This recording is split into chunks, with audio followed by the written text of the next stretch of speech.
अस्सलाम वालेकुम, मेरा नाम आबिदा है। अस्सलाम वालेकुम, मेरा नाम नाइमा है। मैं इस वक्त यहाँ यूके में बैठी हुई हूँ। और नाइमा आप? मैं लाहौर में हूँ। और हम दोनों फ्रेंड्स आज कुछ बातें करेंगे जो कि हम हमेशा करते हैं, but we thought it would be nice to record them. क्या ख्याल है आपका नाइमा? बिल्कुल, हम लोगों को ये नीड भी फील हुई थी, जो कि हम जिस लाइन ऑफ वर्क में हम दोनों हैं, तो हमने सोचा कि this is a good idea. आप बताओ अपना इंट्रोडक्शन, फिर मैं अपना भी करती हूँ। इंशाल्लाह। सो मैं एज अ साइकोथेरेपिस्ट पिछले कोई 20 साल से यूके में काम कर रही हूँ। कुछ एरियाज है जिनमें मैं स्पेशलाइज करती हूँ। उनमें एक रिलेशनशिप थेरेपी है, फिर साइकोसेक्सुअल थेरेपी और साथ ही एडिक्शन थेरेपी भी। तो नाइमा आप? मैं विजिटिंग फैकल्टी हूँ, ए लेवल सोशियोलॉजी पढ़ाती हूँ लाहौर में, और IBTP साइकोलॉजी पढ़ाती हूँ, और मुझे अब यहाँ पर राउंड अबाउट 2 डेकेड्स हो गए हैं पढ़ाते हुए।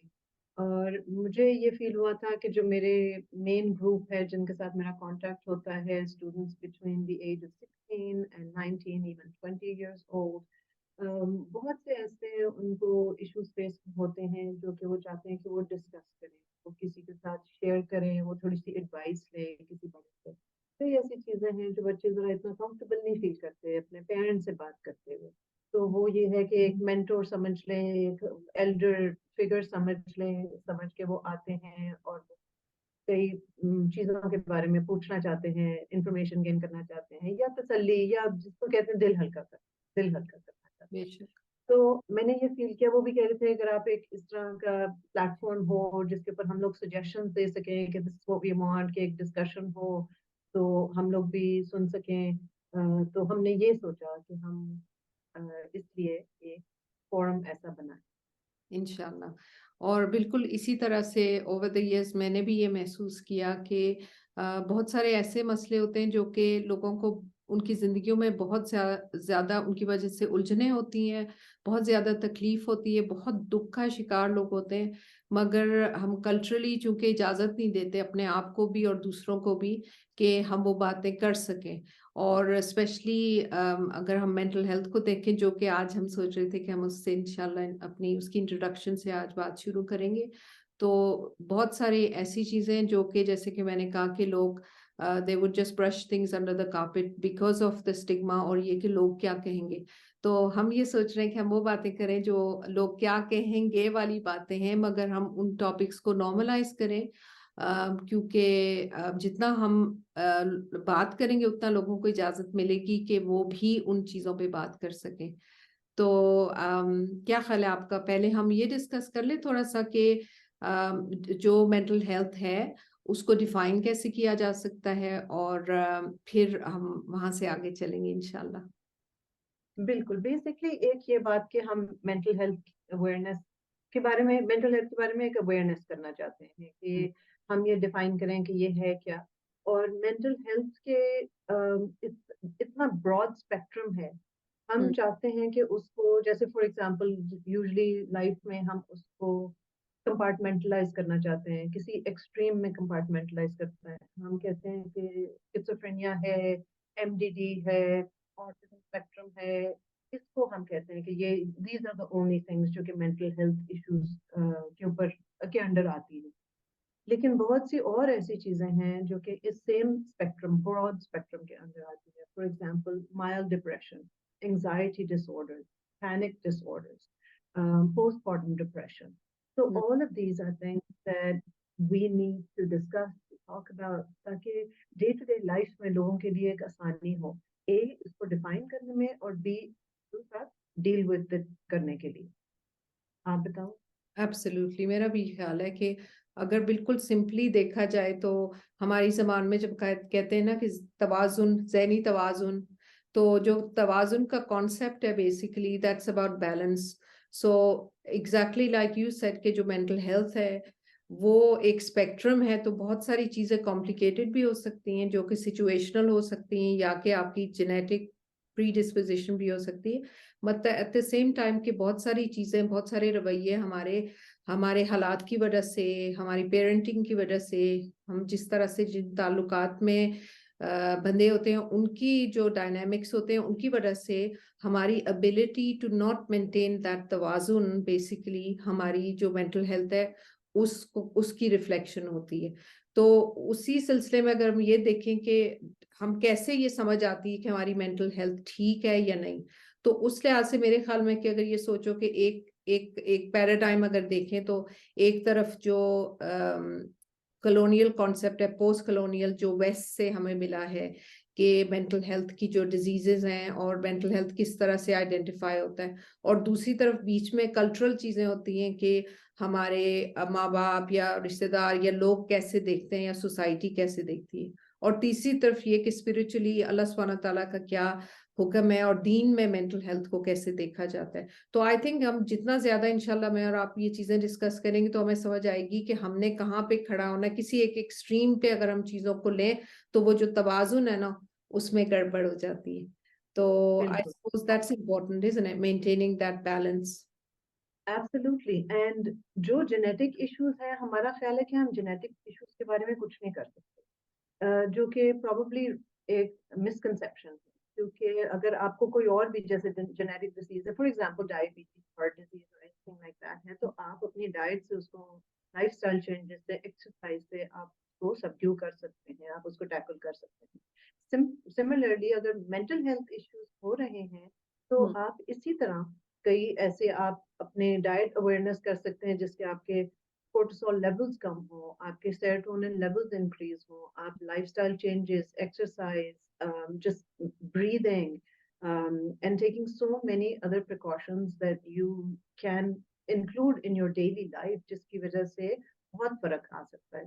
तो ऐसी चीजों से अगर आपके पास अवेयरनेस है, रिकग्निशन है, और आपको कोई पिन पॉइंट कर दे और आप डे टू डे लाइफ में वो चीजें ऐड कर लें, तो काफी मदद हो सकती है आपकी इस लिहाज से। डेफिनेटली आप बिल्कुल ठीक कह रही हो। एंड आई सपोज ये वाला जो कॉन्सेप्ट है ना कि हम अपनी किसी परेशानी या मुश्किल को या तो हम एक्नॉलेज नहीं करते या हम किसी और को आउटसोर्सिंग कर देते, कोई हमें ठीक कर दे। और ये वाला जो कॉन्सेप्ट है ये बहुत ज्यादा एक जो मैं कह रही हूँ ना कि डीकॉलोनाइज करना है, कि आपने किसी एक्सपर्ट के पास जाना और अपनी मुश्किल उसको बतानी है और वो उसका हल करके तो आपको दे देगा। जबकि बेसिकली इंपॉर्टेंट चीज ये कि हमारा अपने आप से ताल्लुक इतना हो कि हमारे अंदर सेल्फ अवेयरनेस और हम महसूस कर सके ना। जैसे कि आपको और मुझे पता है कि हमें जब फ्लू शुरू हो रहा होता है तो पता चल रहा होता है ना कि अब हाँ थोड़ा चेस्ट में कुछ हो रहा है, गले में कुछ खराश हो रही है, सर भारी है, बुखार आ रहा है, एंड वी नो कि कोई चीज आ रही है ना, मैं बीमार होने वाली हूँ, वी कैन टेल के कुछ। तो इसी तरह से जो हमारी इमोशनल हेल्थ है या जो हमारी मेंटल हेल्थ है, जब तक हमें पता नहीं होगा कि जब हम अच्छे जगह पे होते हैं तो हम कैसे महसूस कर रहे होते हैं। तो ये जो सेल्फ अवेयरनेस है ना, I think that's so important. और इसी से लिंक होती है हमारी जो अंडरस्टैंडिंग हमारी प्रोटेक्टिव बिहेवियर्स की क्या है, यानी एक healthy state of emotional wellbeing और मेंटल वेलबींग क्या है, और जब वो बीमारी की तरफ आता है इंसान तो क्या चीजें, यानी रवैये कैसे बीमार होते हैं। बेसिकली बीमारी अगर सोचा जाए मेंटल हेल्थ तो क्या है, बीमार रवैये है ना हमारे, तो वो ही प्रॉब्लम होती है। मगर इसकी एक्नॉलेजमेंट और awareness I suppose is very important. आपका क्या ख्याल है? एग्जैक्टली, हम लोग कितना फिक्र करते हैं कि चोट लग गई, फिजिकली आपको एक चोट लग जाती है, आप उसके ऊपर दवाई लगाते हैं, आप उसके ऊपर पट्टी लगाते हैं, आप उसको ध्यान देते हैं, आपको चोट लग जाती है, किसी को फिजिकली नजर आता है, वो कहते हैं ओह इसको चोट लग गई है, और वो भी आपका ख्याल रखेंगे and everything like that. However जब अगर आपको कोई किसी किस्म की सैडनेस या डिप्रेशन या पैनिक डिसऑर्डर या एंजाइटी डिसऑर्डर है, तो वो रिकग्नाइज नहीं होता ना। द रीजन वाई हम उसको मिटिगेट नहीं कर सकते या खत्म नहीं कर सकते इज बिकॉज वो रिकग्नाइज नहीं होता, या उसको लोग पहचानते नहीं हैं, उसको इतनी इम्पोर्टेंस नहीं देते, छुपाते हैं।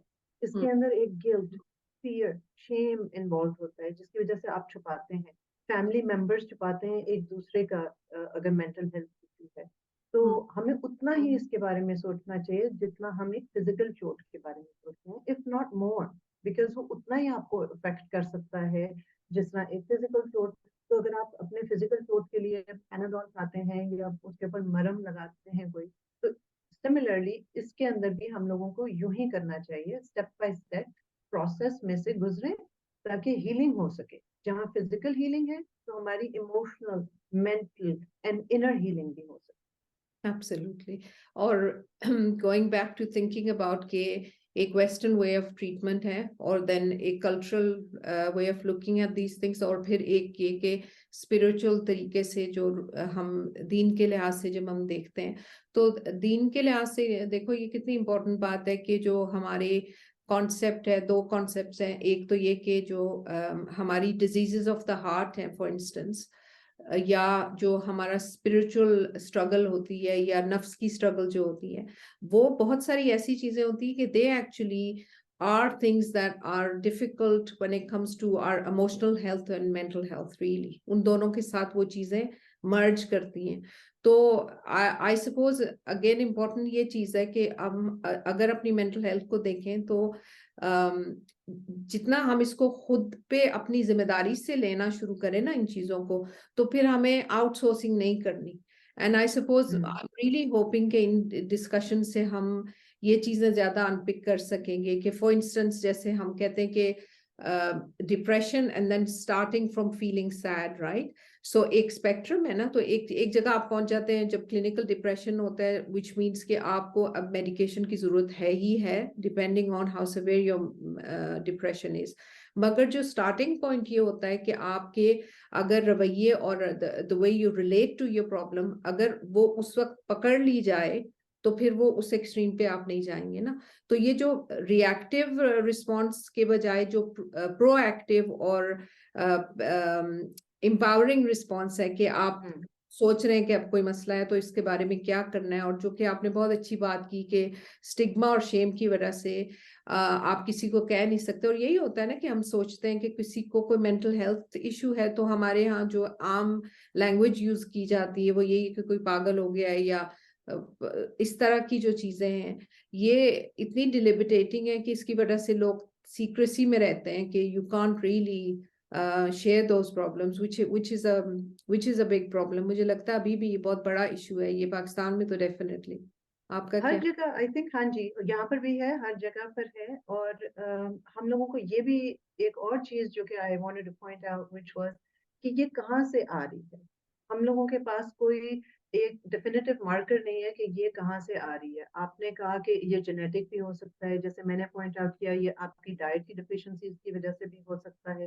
لیکن کوئی فارمیٹیو ایئرز میں کوئی ایسا ایکسپیرئنس ہو سکتا ہے، آپ کے بہت چھوٹے ہوتے ہوئے آپ کے ساتھ کوئی بھی ایسا ایکسپیرئنس ہوا ہو جو کہ نیگیٹو اس کا امپیکٹ ہو، وہ بہت لیٹر آن ان لائف ریسرفیس کر سکتا ہے. کئی چیزیں ہم اویئر ہیں، وہ پچھلے سال آئی لاسٹ مائی کیٹ، اور کچھ دیر پہلے مجھے آئی لاسٹ اے گرینڈ پیرنٹ، تو مجھے شاید اس وجہ سے یہ فیلنگز آ رہی ہیں. وہ ایسی چیزیں جو ہم اویئر ہیں. لیکن کئی ایسی چیزیں ہیں جو آپ کے اتنے پہلے سالوں میں ہوئی بھی ہوتی ہیں فارمیٹیو ایئرز میں کہ آپ پن پوائنٹ نہیں کر سکتے. تو بالکل کسی سے بات کرنے سے ایک چیز نکل آتی ہے، ایک آپ اس کے اوپر کر سکتے ہیں، پوائنٹنگ آؤٹ کر سکتے ہیں آف دا ایشو، یہ بھی ہو سکتا ہے. اور دوسرا ایک اور جو بہت ضروری چیز ہے جو بہت اوور لکڈ ہے، وہ یہ ہے کہ جب کوئی ایکسپیکٹ کر رہا ہوتا ہے، جب لیڈی ایکسپیکٹ کر رہی ہوتی ہیں تو اس وقت دیر سو مینی تھنگس. ہم کہتے ہیں کیا کھا رہی ہیں، کیا پی رہی ہیں، اور یہ بیبی کو کس طرح افیکٹ کرے گا. بٹ ہم لوگوں کو یہ بھی سوچنا چاہیے کہ ان کا موڈ، ان کی انوائرمنٹ بھی بیبی کو افیکٹ کرتی ہے. There so many longitudinal studies also that have been conducted that started before the baby was born and continued until the child graduated from school. اور اس کے اندر آپ کو یہ پتہ لگتا ہے کہ اس کی interactions لوگوں کے ساتھ کتنی افیکٹ ہوئی ہیں with the diet that the mother had or the environment that the mother had. اور اس کے علاوہ اس کے school mathematical skills, linguistic skills, ہر چیز کے اوپر افیکٹ آتا ہے. 100%. آئی تھنک اگر ہم یہ سب ایسی چیزیں سوچیں تو پھر ہم لوگ بہت اچھی طرح سے ایسی سچویشنز کو پن پوائنٹ بھی کر سکتے ہیں، ان کے ساتھ ہم ہیڈ آن ان کو کنفرنٹ بھی کر سکتے ہیں، جس کی وجہ سے ہم اس کو ختم بھی کر سکیں گے. انشاءاللہ I think that's a really important point, کیونکہ بات تو یہی ہے نا کہ اللہ سبحانہ تعالیٰ اس پرومس کہ جب ایک انسان پیدا ہوتا ہے تو وہ بچہ جو ہے وہ جو اس کی فطری ڈسپوزیشن ہے نا اس میں بہت سارا بیلنس ہوتا ہے, تو اس وقت جو ہے it's like a clean slate. Predisposing factors جو ہوتے ہیں جیسے کہ آپ ڈسکس کر رہی تھی اور میں اور آپ ابھی ریکارڈنگ سے پہلے بھی ہم اکثر یہ بات کرتے ہیں جیسے اور کر بھی رہے تھے کہ فار انسٹنس جو ہمارا پارٹیشن کا جو ٹراما ہے ہمارے اوپر پاکستانی سوسائٹی کے اوپر جو اس جنریشن نے ٹراما دیکھا اس کا ان لوگوں پہ کیا اثر ہوا اور سبسیکوینٹلی ان کے اوپر جو اثر ہوا اس کے اوپر ان کی پیرنٹنگ پہ کیا اثر ہوا, ان کے تعلقات پہ کیا اثر ہوا. تو وہ جو ٹرانسمیشن آف ٹراما اور transmission of in helpful coping strategies جو ہوتی ہے اس سے نسلوں کے اندر ایک تبدیلی آ جاتی ہے کہ پیشنس کہیں ہم کہتے ہیں نا کہ, اور یہی انٹرسٹنگ بات ہے نا کہ اٹس اے اسپیکٹرم کے پرسنلی لوگ کیسے بہیو کرتے ہیں اور ایز اے سوسائٹی ہم کیسے بہیو کر رہے ہوتے ہیں, وہ ٹرینڈز پرومیننٹ ہونا شروع ہو جاتے ہیں ڈیپینڈز آن کہ اس سوسائٹی نے کیا چیزیں انڈیور کی. اور اسی طرح سے جو آپ بات کہہ رہی ہو اتنی امپورٹنٹ ہے کہ جو ماں باپ کا آپس میں جو تعلق ہوتا ہے اس کا بچوں کی پرسنالٹی پہ کتنا زیادہ اثر ہوتا ہے. تو اگر ہم فزیکل نیڈز اپنے بچوں کی ساری میٹ کر رہے ہیں, اتنی زیادہ امپورٹنس ہم دیتے ہیں بچوں کو اچھی ایجوکیشن دینا, ان کے کپڑوں کی, ہر چیز کی, مگر اگر ہم ان کی جو یہ والی نیڈز ہیں, ان کی ایموشنل نیڈز, ان کی سائیکولوجیکل نیڈز, اگر ہم اس کے اندر بیلنس نہیں ہوگا تو وہ بچے ریزیلینٹ نہیں ہوں گے, ان بچوں کو باؤنس بیک کرنا نہیں آئے گا, ان بچوں کو اپنے تعلقات میں توازن لانا نہیں آئے گا. تو آئی سپوز ہر چیز ہر دوسری چیز سے لنک کرتی ہے, isn't it؟ بالکل, اور پارٹیشن تو اتنا بڑا ایک ٹراما تھا کہ we can't expect کہ یہ it's been more than 75 years and we should do away with that. نہیں, وہ linger on کیا. اور ایسی چیزیں بہت سی ایسی ہو سکتی ہیں, تو بہت بڑا ٹراما ہے ایسے, maybe not such a large one, but ایسے بھی اور چیزیں ہو سکتی ہیں جو کہ افیکٹ کر سکتی ہیں جنریشنز کو جب تک ان کو سمجھا نہ جائے. ہاں بالکل, اور جب سمجھا جائے, جب ایکسیپٹ کر لے انسان کہ ہاں یہ چیز ہے, تو پھر یہ ہوتا ہے کہ پھر اکاؤنٹیبلٹی آتی ہے, اور پھر جب اکاؤنٹیبلٹی آتی ہے تو پھر انسان کے اندر ability to do something, پھر ہم سولوشن ڈھونڈتے ہیں کہ اب اس چیز کا کرنا کیا ہے. تو اب ایسا کرتے ہیں کہ ہم یہ سوچتے ہیں کہ ہم انشاءاللہ اپنے نیکسٹ سٹنگ میں آئی واز تھنکنگ کہ تھوڑا سا ہم ان پک کریں گے کہ جو فیملیز مینٹل ہیلتھ سے اسٹرگل کر رہی ہیں ان کے obviously اراؤنڈ them, کیونکہ جب ایک بندہ ٹھیک ہیلتھ میں نہیں ہوتا تو اس کے اراؤنڈ جتنے لوگ ہوتے ہیں وہ سارے اسٹرگل کرتے ہیں اور وہ ان سب کے لیے مشکل ہوتا ہے. تو maybe we can just sit and have a little discussion around کے کیئررز کو یا فیملی ممبرس کو کیا کرنا چاہیے تاکہ وہ ایک دوسرے کی لک آفٹر کر سکیں زیادہ اچھے طریقے سے. کیا خیال؟ سم کوپنگ اسٹریٹجیز جن سے ان کو اپنے آپ کو بھی مدد ہو اور فیملی ممبرس کو بھی مدد ہو. تھوڑی سی یہ بھی میرا خیال ہے ہم انشاءاللہ نیکسٹ ٹائم ڈسکس کریں گے کہ ریکگنیشن کیسے, فزیکل مارکرز کون سے ایسے ہوں گے جو کہ آپ پک آؤٹ کر سکیں کہ family member is going through some mental issues اور you yourself are going through some mental issues. تو ہم یہ میرا خیال ہے ہمارا topic of discussion for next time. انشاءاللہ. It's lovely speaking to you as always, Naima. اور پھر انشاءاللہ Likewise. جزاک اللہ خیر. See you all next time انشاءاللہ. انشاءاللہ. Thank you. خدا حافظ. خدا حافظ.